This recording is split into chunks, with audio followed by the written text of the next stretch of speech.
आपण पाहत आहात महाराष्ट्रामध्ये MBBS BDSचा जो सेकंड राऊंड होणार आहे त्याचे चॉईस फिलिंग हे 20, 21 आणि 22 सप्टेंबर 2025ला होणार आहे।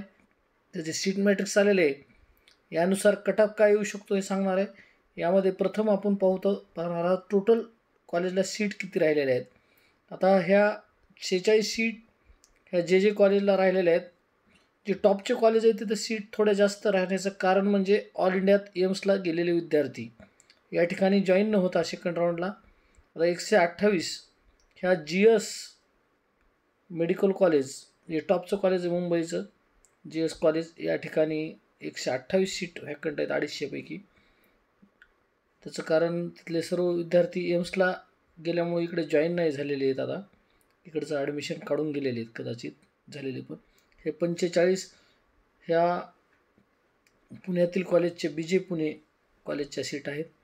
कारण या ठिकाणी म्हणजे टॉप कॉलेज आहेत तिथं सीट जास्त राहिल्यात, कारण त्याच्यात ऑल इंडियाचे विद्यार्थी गेले। गव्हर्नमेंट MBBS कॉलेजच्या सीट आपण पाहतात, जे फक्त टॉपचे कॉलेज आहेत किंवा विदर्भ मराठवाड्यात थोडेसे टॉपच्या कॉलेजला सीट शिल्लक आहे। बाकी कॉलेजला सीट 7, 8, 2, 3, 5, 11 या पद्धतीत।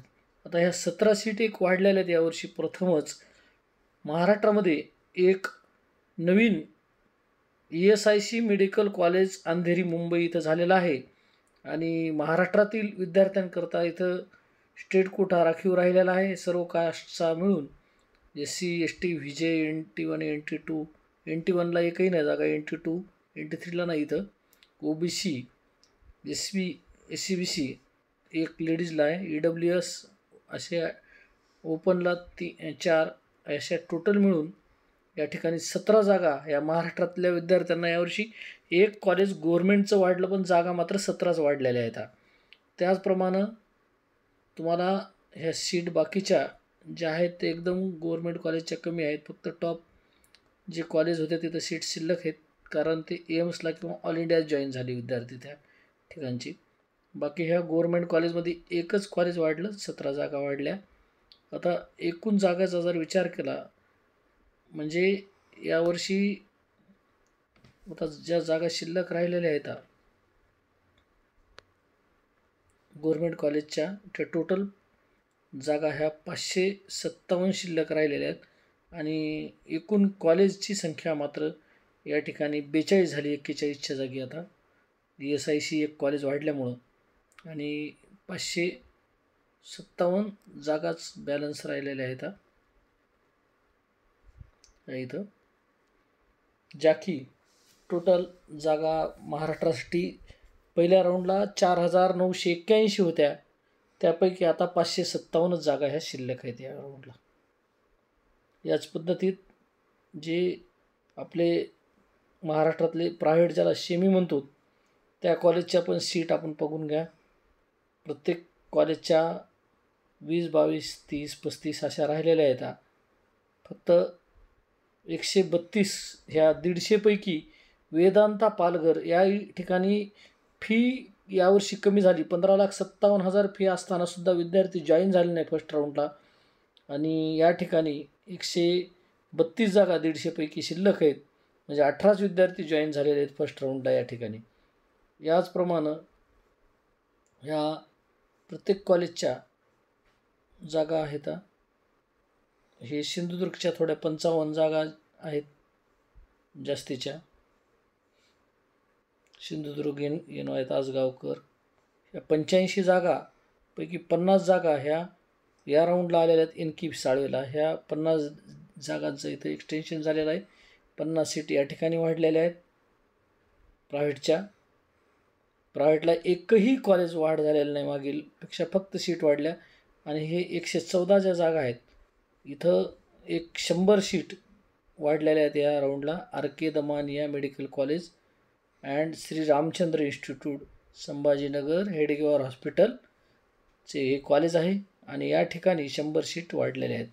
तर या पद्धतीत म्हणजे 100 जागा आणि त्या 50 जागा अशा 150 जागा ह्या प्रायव्हेट म्हणजे ज्याला सेमी म्हणतो तिथं वाढल्या आणि गव्हर्नमेंट कॉलेज एक ESIC वाढले 17 जागा फक्त नवीन वाढलेल्या आहेत।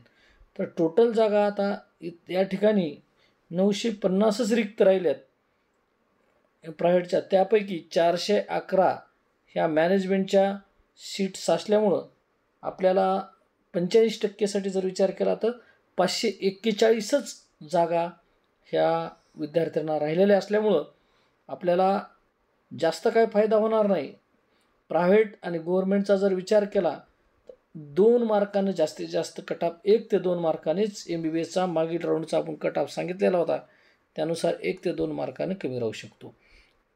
मागील राऊंडचा कट ऑफ आपण सांगितलेला आहे, व्हिडिओमध्ये पाहून घ्यायचा आहे. त्याचप्रमाणे आपल्याला हे ज्या जागा आहेत BDS गव्हर्मेंटच्या त्या प्रमाणात नाही आहे. आणि कट ऑफ BDS गव्हर्मेंटचा जर विचार केला तर SCचा 396 आणि STचा 301 या व्यतिरिक्त 450 मार्कापर्यंत जवळपास सर्व कास्टचा राहिलेला आहे. 154 जागा ह्या फक्त आता शिल्लक आहेत गव्हर्मेंट BDSच्या. आणि प्रायव्हेट BDSला मात्र भरपूर जागा शिल्लक आहेत. काही ठिकाणी 50-60%, 75% पण जागा शिल्लक राहिलेल्या आहेत कॉलेजच्या. तर या प्रायव्हेट कॉलेज इथे पण कॉलेजची वाढ झालेली नाही मागील राऊंडपेक्षा. आणि या ठिकाणीसुद्धा BDSचा कट ऑफ हा इथल्या जागेवर असतो. तर इथं या 1650 जागा रिक्त आहेत, त्यामध्ये ह्या 263 जागा ह्या मॅनेजमेंटच्या असल्यामुळं 1397 जागा ह्या 85%च्या विद्यार्थ्याला आहेत. या ठिकाणी पण कट ऑफ ST कास्टचा जर विचार केला तर फक्त 247 आलेला आहे मागील राऊंडचा. बाकी सर्वांचा कट ऑफ म्हणजे SC BCचा 299 आणि बाकी सर्व कास्टचा कट ऑफ हा 220, 223च्या पुढील कट ऑफ असल्यामुळं या ठिकाणी पण कट ऑफ जागा शिल्लक राहिल्यामुळं BDSचा प्रायव्हेटचा कट ऑफ मात्र थोडासा एक 10 मार्काने कमी होऊ शकतो या राऊंडला मागील राऊंडपेक्षा. म्हणजे 300च्या जवळजवळ सर्व कास्टचा येईल, SC BCचा 280पर्यंत येईल आणि ST कास्टचा थोडासा 240पर्यंत येईल. बाकी SC कास्टला पण तेवढा फायदा नाही आहे प्रायव्हेटला आणि EWSला तर सीटच नाही आहेत. त्यामुळं याप्रमाणे हा कट ऑफ राहील आणि आपल्याला कट ऑफनुसार जास्त सेकंड राऊंडला फायदा नाही. जे प्रायव्हेट कॉलेज वाढणार होते ते थर्ड राऊंडला वाढल्या असल्यामुळं थर्ड राऊंडचा कट ऑफ MBBS BDSचा म्हणजे MBBSचा कट ऑफ कमी होऊ शकतो आणि BDSचा पण थर्ड राऊंडलाच कट ऑफ कमी होऊ शकतो. जर प्रायव्हेटचे 2 अजून महाराष्ट्र शासनाचे जवळपास 3 कॉलेज प्रस्तावित आहेत, 3ही कॉलेज वाढले तर आपण वेट आणि वॉच करा. सध्या तरी 2 मार्काने MBBS गव्हर्मेंट आणि प्रायव्हेटचा कट ऑफ कमी होऊ शकतो. BDSचा प्रायव्हेटचा 10 मार्काने आणि गव्हर्मेंटचा 4 मार्काने कट ऑफ कमी होऊ शकतो. धन्यवाद.